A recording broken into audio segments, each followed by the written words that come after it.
भाई वेल्डिंग और वेडिंग में क्या अंतर होता है?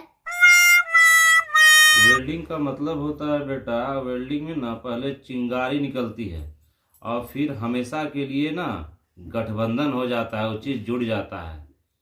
लेकिन बेटा वेडिंग जो होता है ना, पहले गठबंधन होता है, फिर जीवन भर चिंगारी निकलते रहता है।